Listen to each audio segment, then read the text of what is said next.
Hello dear students, आज हम start करने जा रहे हैं अपना लेक्चर नंबर 3, जिसमें हम डिस्कस करने वाले हैं Gauss law for magnetism.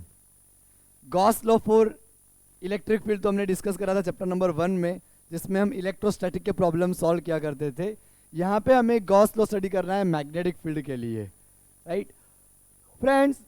Gauss law समझने से पहले हमें इलेक्ट्रिक फ्लक्स के बारे में जैसे हमें पता था, वैसे यहाँ पे मैग्नेटिक फ्लक्स के बारे में पता होना चाहिए। तो उससे पहले हम जानेंगे कि मैग्नेटिक फ्लक्स क्या है, उसका फॉर्मूला क्या होता है। तो आइए शुरू करते हैं अपना आज का लेक्चर नंबर 3।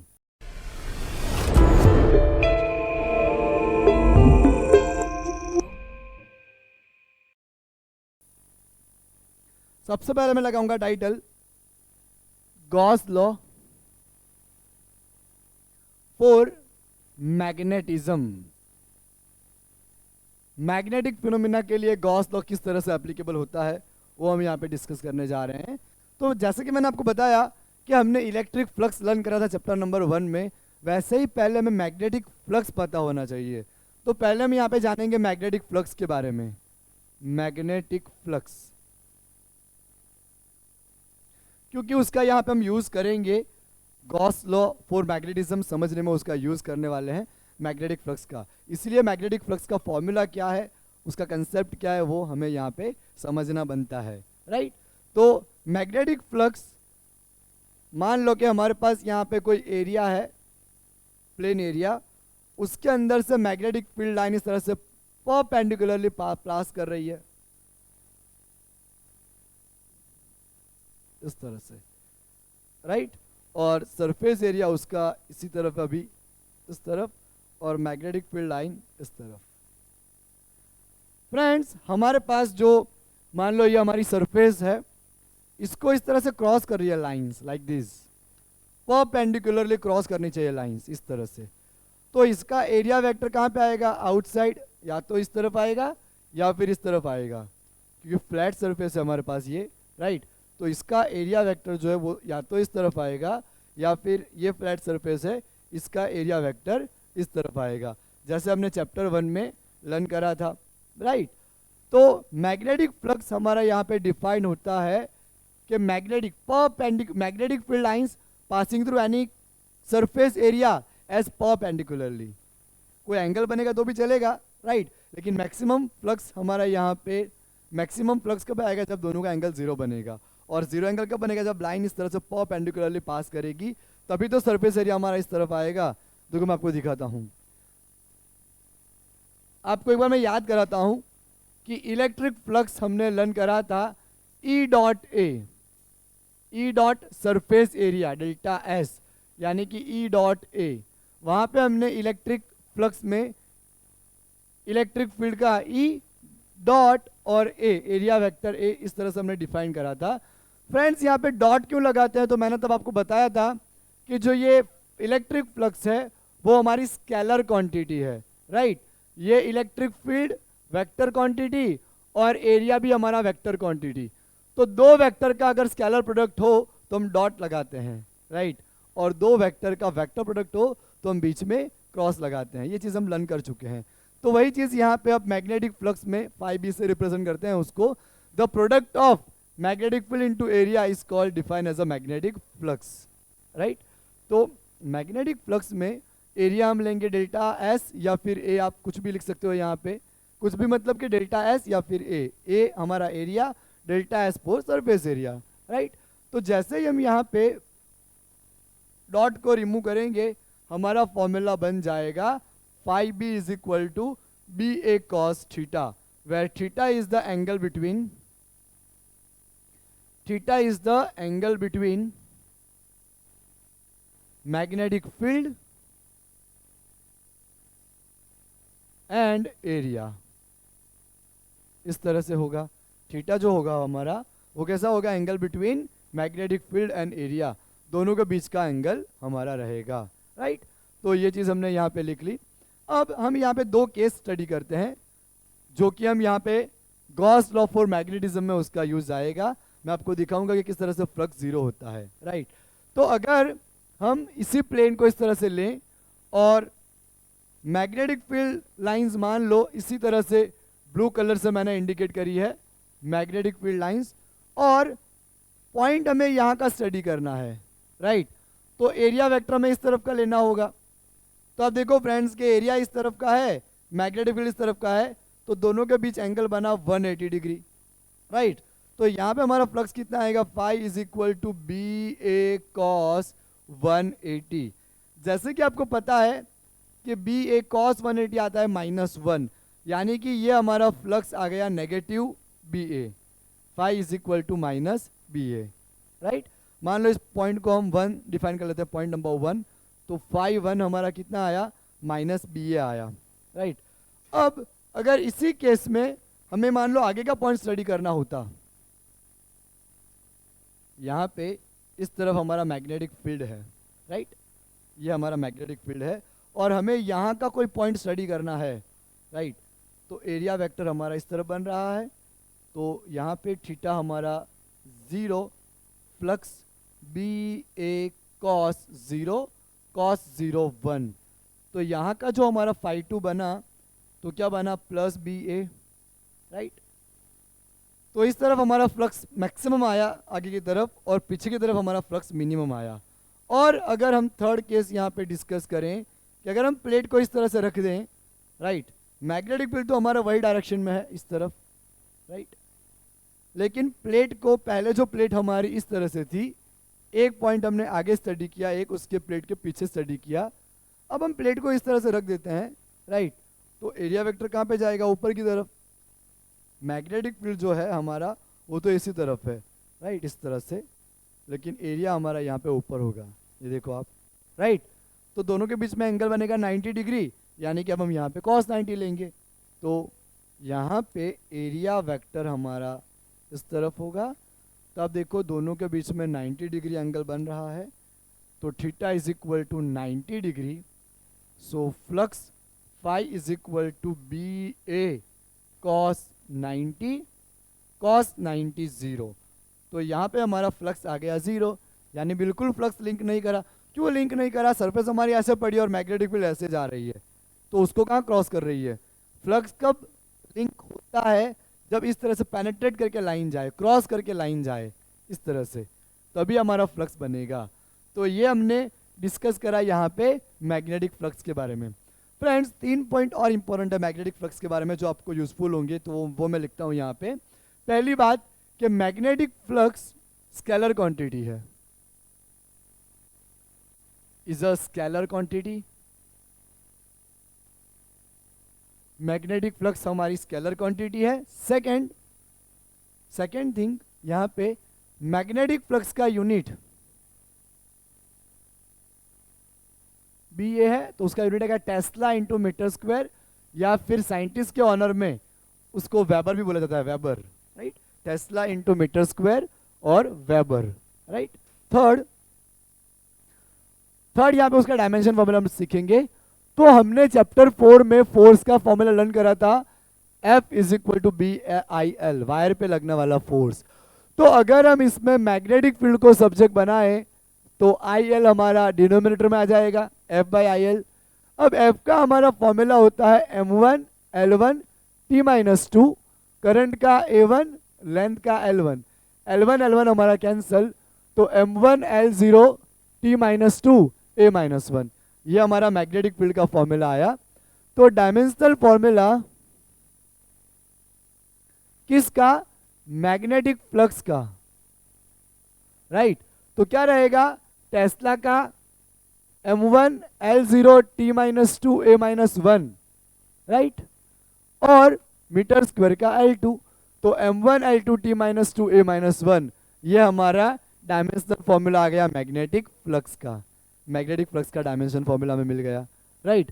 तो ये सारी जो डिस्कशन है अभी वो हमने करी मैग्नेटिक फ्लक्स के लिए, क्योंकि उसके ऊपर से भी क्वेश्चन नीट 2022 में आ चुका है जो हम करेंगे।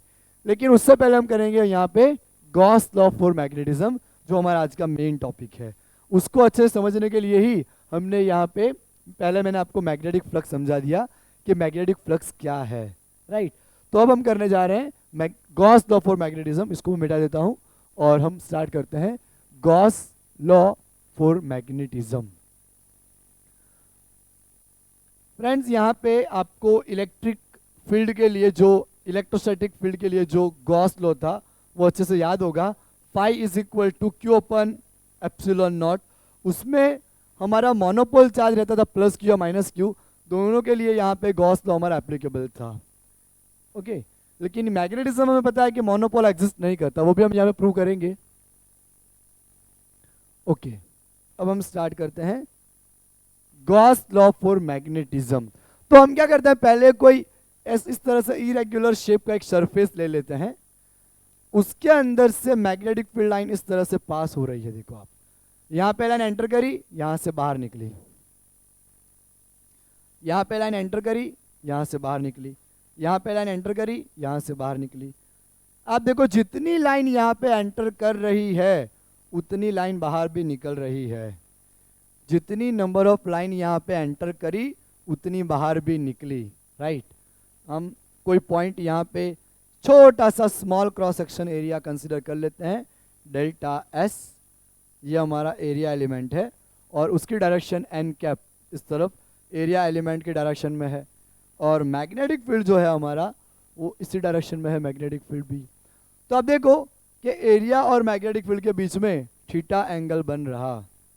राइट, यहाँ पे एक ऑब्जर्व करने वाली बात यह है कि जितनी नंबर ऑफ लाइन अंदर एंटर कर रही है उतनी नंबर ऑफ लाइन लीव कर रही है, जितनी नंबर ऑफ लाइन हमारी यहाँ अंदर एंटर करी उतनी लाइन यहाँ से बाहर निकली।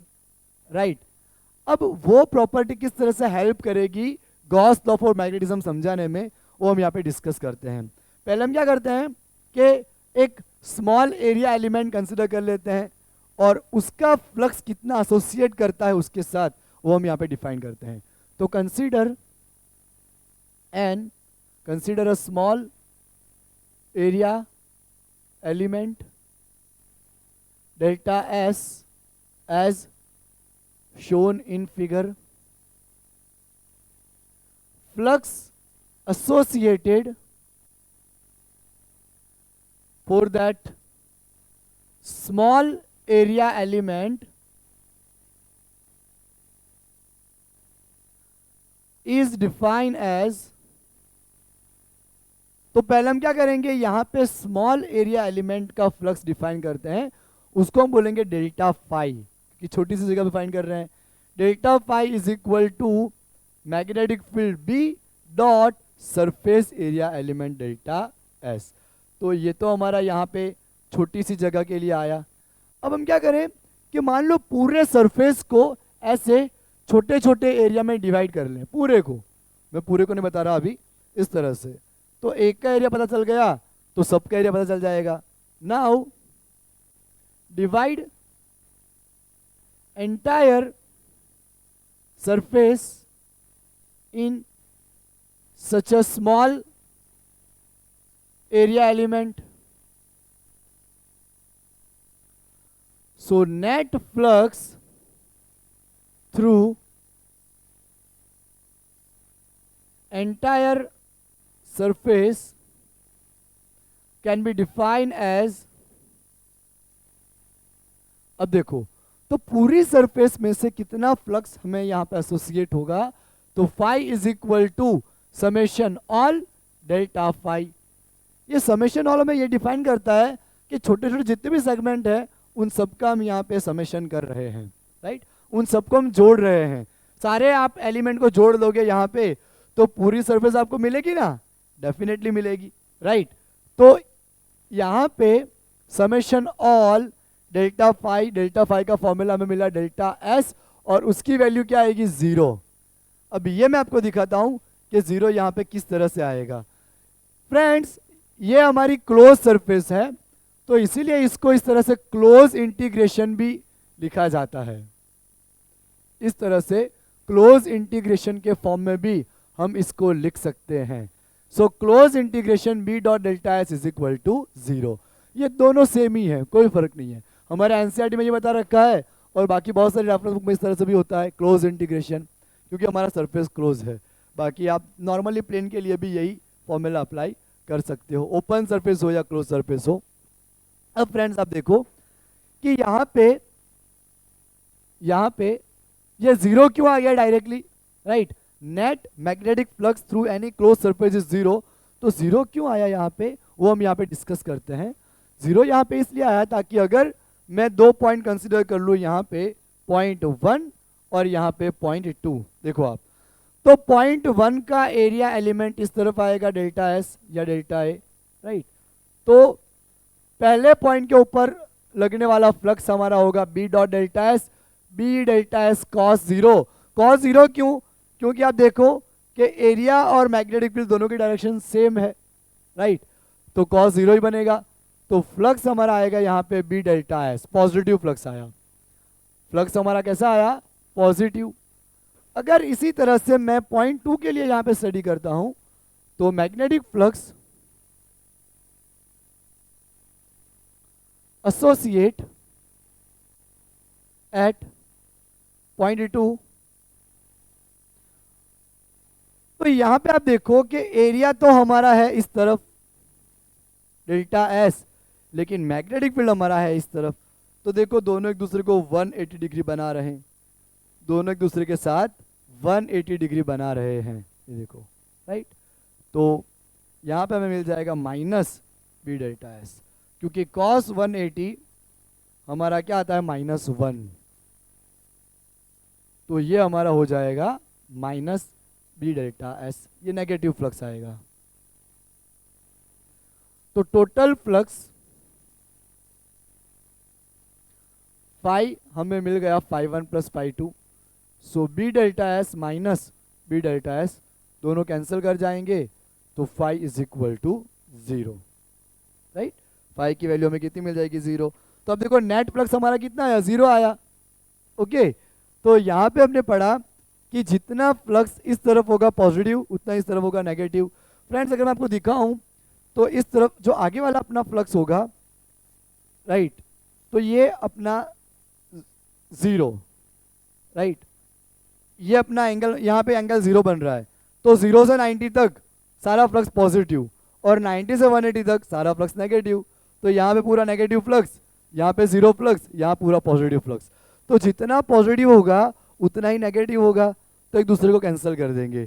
इसलिए यहाँ पे क्लोज सरफेस के लिए हमारी जो वैल्यू आएगी वो कैसी आएगी, 0 आएगी।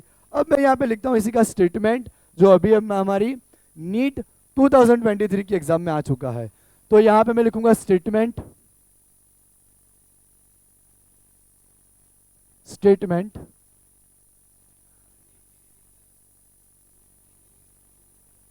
the net magnetic flux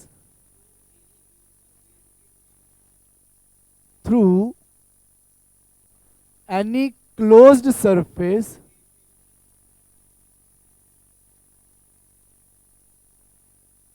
right, किसी भी क्लोज सरफेस पे से पास होने वाला हमारा नेट मैग्नेटिक फ्लक्स होगा वो कितना आएगा, 0 आएगा। तो यही क्वेश्चन हमारा पूछा गया था नीट 2023 में, राइट। तो फ्रेंड्स आपको समझ आया होगा यहाँ पे कि जितना फ्लक्स हमारा पॉजिटिव है उतना ही नेगेटिव है, इसलिए टोटल फ्लक्स हमारा यहाँ पे 0 हो गया, इसलिए हमने यहाँ पे 0 दिखाया, राइट। इसका मतलब ये हुआ कि कोई भी करंट कैरिंग डाइपोल हो, कोई भी करंट कैरिंग रिंग है, मान लो यहाँ पे मैं दिखाता हूँ करंट कैरिंग रिंग, राइट, तो वहां पे वो डाइपोल बिहेव करती है।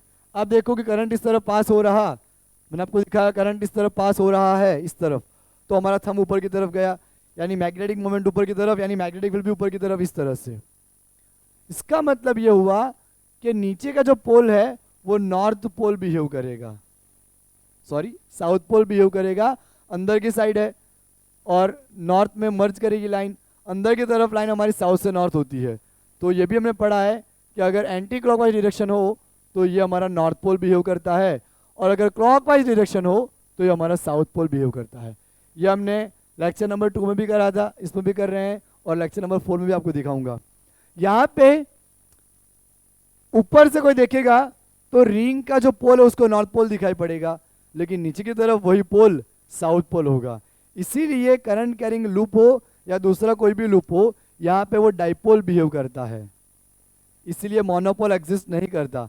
अगर मोनोपोल एग्जिस्ट करता तो मान लो एक जगह से लाइन निकल रही है तो लाइन वापस आती ही नहीं, ये तो नीचे साउथ पोल बिहेव करता है तो लाइन साउथ से नॉर्थ जा रही है, राइट। इसीलिए ये प्रूफ भी है कि मोनोपोल मैग्नेट में कभी भी एग्जिस्ट नहीं करते। Always there are two pole coexist, north pole and south pole.